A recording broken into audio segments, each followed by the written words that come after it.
আসসালামু আলাইকুম।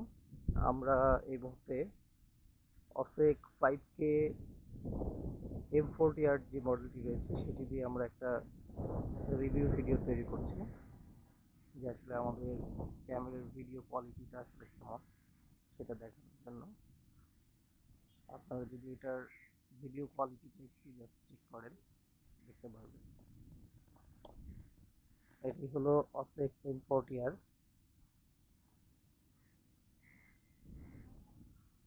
আমরা এটার ভিডিও রেজুলেশনটা চেক করছি। আপনারা যদি একটু মনোযোগ দিয়ে দেখেন, অসেক M40R 5K 30 fps এ ভিডিওটি রেকর্ড হচ্ছে।